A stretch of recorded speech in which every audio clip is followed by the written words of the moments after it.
La indignante historia de Pierola y los Prado. Una historia de un traidor de la patria, que se encarna en nuestros últimos gobernantes. Esta es la historia que nunca nos enseñaron en el colegio.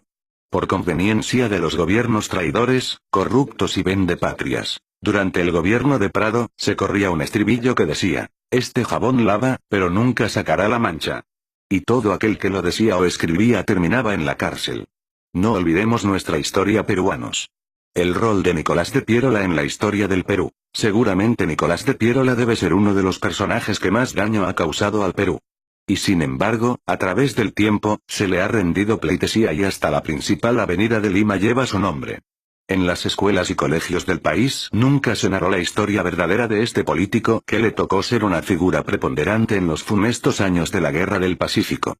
Por el contrario, se le menciona como a patriota que dio todo de sí, por su patria. Ni los conocidos historiadores, Jorge Basadre, Pons Muso, ni otro, se atrevieron a escribir la verdad sobre Pierola. Y no porque no supieran cuál era lo cierto, sino por el temor que casi siempre han tenido estos intelectuales a las clases dominantes y de poder en el Perú. Además sabían que pasando por encima de monstruosas verdades, podrían sus libros ser aceptados por el Ministerio de Educación del Perú y por otro lado serían reconocidos como hombres ilustres. Por ejemplo, nadie dijo que en realidad la guerra del 79 no fue con Chile, sino que fue con un país poderoso, ese país era Inglaterra. La primera potencia del mundo en esos años, que usó a Chile como instrumento para arrebatarle a Perú y Bolivia las riquezas que guardaban su suelo, riquezas que como era natural fueron a parar a las empresas inglesas después. Como una muestra de esto, puedo señalar que Chile, por la adquisición de sus blindados Cochrane y Blanco Encalada, no pagó ni un solo peso a Inglaterra que los construyó. Sin embargo, es importante que la historia real se vaya abriendo campo. Porque como es sabido, solo los pueblos que conocen y respetan su historia pueden aspirar a un futuro mejor. Para no explayarnos en este tema, nos centraremos en una parte de la historia. Era el mes de noviembre del 1879, ya el Perú había perdido el Huáscar en Angamos. Y solo le quedaba un débil barco de guerra que era la corbeta Unión. El gobierno de Mariano Ignacio Prado resolvió hacer una colecta nacional para comprar 2 blindados que podían significar la salvación de la República. Esta se llevó a cabo el último domingo de ese mes de noviembre y cuentan los que vivieron por esos tiempos, que todo el Perú acudió a ese llamado, desde las esferas acaudaladas, hasta los más pobres, las mujeres entregaron sus joyas y los niños sus alcancías. Por los mismos días llegaba al Callao desde Santiago de Chile, Nicolás de Pierola, país donde se encontraba exiliado y con el amparo de la burguesía chilena que tenía el poder en esa nación. Apenas desembarcó, empezó a conspirar en la oscuridad contra el gobierno, cosa que era costumbre en él. Porque este fue el eterno rebotoso, que hizo subleves y montoneras, en esencia a favor de Chile, que siempre fueron derrotadas, por el gobierno de turno. El 18 de diciembre del mismo año, el presidente Prado a escondidas, se embarca en el Callao, en un vapor que iba a Panamá, llevándose el producto de la colecta, que el pueblo peruano hizo para comprar 2 barcos blindados. Cuando llegó a Guayaquil, renunció a su cargo y se fue a París, de donde jamás volvió y fue un hombre acaudalado en la ciudad luz. Esta indignante traición apenas si se cuenta en la historia oficial del Perú. Mariano Ignacio Prado no volvió, pero años más tarde, sí volvió su hijo Manuel Prado Ugarteche. Y aunque parezca increíble, el pueblo peruano lo eligió 2 veces presidente. Es cierto que la amnesia de los pueblos no puede tener límite. Y su familia en el país, fue poderosa y acaudalada. Ostentando lujos y osadía y todo eso con el dinero de hombres y mujeres, de niños y ancianos que se desprendieron de lo que tenían, porque pensaron que así se salvaría la patria. La huida de Prado, significó el momento preciso que buscaba Pierola para hacerse del poder y así, al frente de una montonera, entró en Lima, para derrocar al gobierno que estaba a cargo del vicepresidente, General Lapuerta. Hombre entrado en años y de poco carácter, que no opuso mayor resistencia. Además las tropas acantonadas en Lima, a través de sus jefes anunciaron que no se batirían contra peruanos en un momento tan difícil para el Perú. Por lo que aceptaban el gobierno de Pierola, para no causar más males a la nación. Apenas Pierola tomó las riendas del país, empezó un monstruoso plan contra su propio país, el Perú. Este hombre conocido como vanidoso, engreído y egocentrista, comenzó a dar los pasos para hundir a nuestro Perú. Está claro que todo lo que hizo, fue cumpliendo consignas de sus amos chilenos, de quien él fue, siempre un especial huésped. Lo primero que hizo, fue cortar todo apoyo y abastecimiento al ejército del sur, acantonado en Tacna. Sitio donde se llevaría la segunda etapa de la guerra con Chile. Al mando del ejército del sur o de Tacna, como también se le llamaba, estaba el contraalmirante Lizardo Montero, hombre que había combatido y derrotado a Pierola años antes en uno de los muchos levantamientos que éste inició. Por lo tanto lo tenía como enemigo político y sentía celos de él, porque si tenía éxito en la campaña del sur, podría ser bien visto por el pueblo peruano, y podría arrebatarle la presidencia. Pensando así, de esa forma tan mezquina, condenó a estas fuerzas peruanas al más absoluto abandono, en momentos en que se jugaba el destino del país. El pueblo limeño al notar esta actitud, por demás reprochable del dictador, salió a las calles en ruidosas manifestaciones, pidiendo que se envíe socorro a los defensores del sur, que sufrían por escasez de alimentos, armas, municiones, ropa y los refuerzos necesarios para enfrentar al fuerte y numeroso ejército chileno que empezaba a desembarcar en Hilo, en ese tiempo llamado Pacocha. En Lima había en ese momento 2 divisiones de 8.000 soldados cada una, que había formado el general Lacotera, por orden del gobierno anterior y que permanecían inmóviles en sus cuarteles. Pierola, para callar las protestas, ordenó enviar un cargamento secreto hacia Arica en la corbeta Unión, así fueron embarcadas con mucha fanfarrea y teatro un cargamento, en el que se suponía iba la salvación del ejército del sur. La misión era muy difícil, porque el puerto de Arica estaba bloqueado por la escuadra chilena. Manuel Villavicencio, marino hábil e inteligente, fue el encargado de llevar a la Unión a su destino. Corrían los últimos días del mes de febrero de 1880. La Unión se acercó al puerto de Arica en la madrugada del 26 de ese mes, y empleando buenos movimientos pasó en la oscuridad entre los buques chilenos, y ancló en el muelle del puerto peruano e inmediatamente inició la labor de descarga, sin ocuparse de contestar al cañoneo de la flota del país del sur. El Huáscar, que ya estaba al servicio de la escuadra chilena, intentó espolonear a la Unión. Pero un certero cañonazo de una batería de tierra paró esa intención y además, causó la muerte de su comandante, de apellido Thompson. A las 4 de la tarde, la faena había terminado, y sin perder tiempo y aun cuando el sol no se perdía en el horizonte, la Unión, con una hábil maniobra logra romper el cerco de la poderosa escuadra chilena, en medio de las hurras peruanas del muelle, del asombro de los marinos chilenos y el aplauso y admiración de los barcos neutrales, que en señal de saludo lanzaron al aire sus sirenas.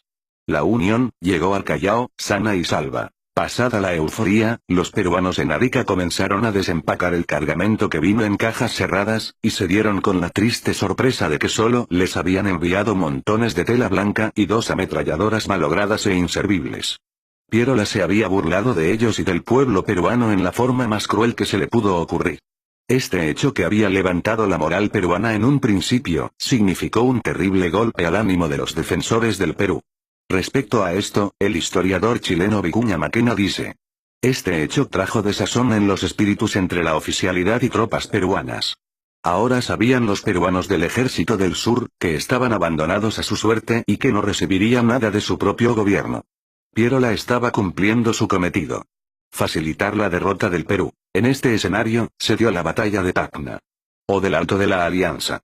Los chilenos avanzaron desde el norte con 18.000 soldados y 1.200 jinetes de caballería, con numerosa artillería manejada magistralmente por los artilleros ingleses.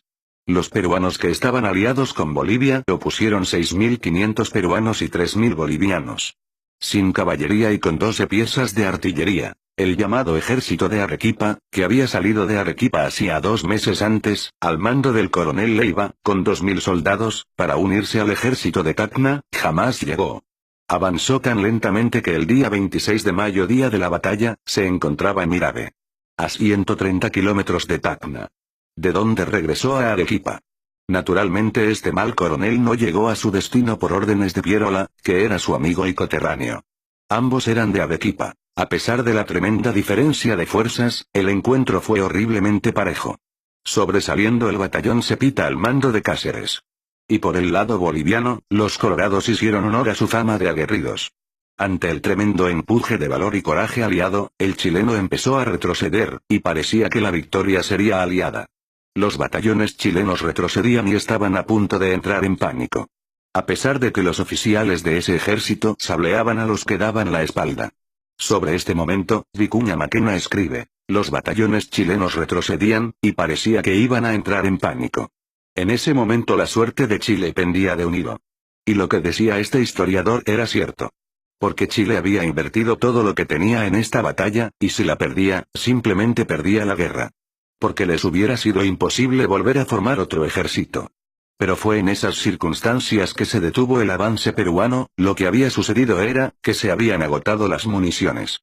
Entonces los chilenos volvieron a la carga y a nuestros compatriotas no les quedó más que batirse a bayoneta.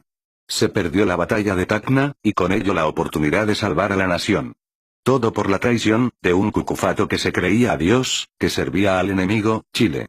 La derrota del ejército de Tacna, agobió al pueblo peruano, muchas lágrimas corrieron, cuando se difundió la noticia. Sin embargo en Palacio de Gobierno en Lima, hubo fiesta. El 28 de mayo de ese mismo año, 2 días después de la batalla, se publicó en el diario oficial del gobierno de Pierola, llamado La Patria. Un editorial que empezaba con las siguientes palabras. Hace 2 días atrás fue destruido en Tacna, el último reducto del corrupto régimen anterior. Se refería a los mártires del Alto de la Alianza. Que todo el Perú lloraba. A ese punto llegó la insanía mental de este dictador al servicio de Chile. En el peor momento de la historia del Perú, pasaron los meses y el ejército invasor comenzó a desembarcar en las cercanías de Lima. Todos los militares conocedores de su oficio le recomendaban salir al encuentro de esas tropas chilenas que estaban desembarcando para batirlas por separado, impidiendo que puedan concentrarse. El diario El Comercio, en sus artículos y editoriales también exigía eso. Sin embargo Pierola, reacio a todo consejo, permaneció inmóvil permitiendo que los chilenos tranquilamente desembarcaran y se trasladaran a Lurín. En el fondo no quería delegar a nadie el mando del ejército. Tampoco quería dejar Palacio de Gobierno. Por eso decidió esperar al ejército de Chile, en las puertas de Lima. Así llegó el 13 de enero de 1881, en San Juan, se dio el primer encuentro del compacto ejército chileno apoyado por su escuadra, contra un ejército peruano totalmente mal dirigido por un miserable traidor, como era Pierola. Naturalmente el resultado no pudo ser bueno para los peruanos. Que tuvieron que retroceder hacia la segunda línea colocada en Miraflores. Terminada la batalla de San Juan, la soldadesca chilena se desbandó y comenzaron a saquear las residencias de Chorrillos y cercanías. Donde había muchas bodegas de vinos y otros licores. Productos que los soldados mapuchinos comenzaron a beber en forma desenfrenada, mientras reprendían fuego al pueblo. Preocupado el general Baquedano, comandante en jefe del ejército chileno, le pidió una tregua a Pierola, cosa que éste aceptó inmediatamente. Naturalmente que tenía que ser así, Pierola no podía permitir una debacle del ejército chileno. En la noche mientras el fuego consumía las casas y residencias y los chilenos se mataban entre sí, y otros dormían en las calles o deambulaban totalmente embriagados por el alcohol. Se presentó ante el dictador peruano, el coronel Cáceres. Para pedirle permiso, y atacar con su batallón de 2000 hombres, a los chilenos en la absoluta convicción que con esa acción terminaría con el ejército chileno que se hallaba desbandado y borracho y con ello se ganaría la guerra. Naturalmente Pierola le negó el permiso, aduciendo que le había dado su palabra al comandante chileno, de que no atacaría. Una prueba más de que este miserable, servía a Chile. Naturalmente, cuando ya a los chilenos se les pasó la borrachera, y se reagruparon, se olvidaron de la tregua y empezaron el ataque contra la segunda línea defensiva que estaba en Miraflores. Esto ocurrió a mediodía del día 15 de enero. Las mal distribuidas fuerzas peruanas, poco pudieron hacer, y a Pierola, el comandante en jefe, no se le vio dar ni una sola orden. Y cuando ya todo estaba consumado, se retiró del escenario hacia Lima. Y para no dejar inconclusa su obra contra la patria, Pierola ordenó a todos los soldados depositar sus armas en el cuartel Santa Catalina. Por esta acción, los chilenos cuando ocuparon Lima, encontraron 15.000 fusiles en el mencionado cuartel. Pierola después de haber dado esta última orden huyó a la sierra, pero después de algunos años volvió a la escena política. Y como es normal, el mal de ignorancia por una parte y amnesia por otra, de nuestro pueblo, fue hecho presidente nuevamente. Esta es la historia del accionar de Pierola, en la etapa de la guerra con Chile. Y sus actos de flagrante traición a la patria. Deberían haberlo sepultado bajo un montón de tierra. Sin embargo, su nombre figura en plazas, calles, clubes, billetes de moneda, y otros sitios que debieran estar reservados para hombres que honraron a la nación.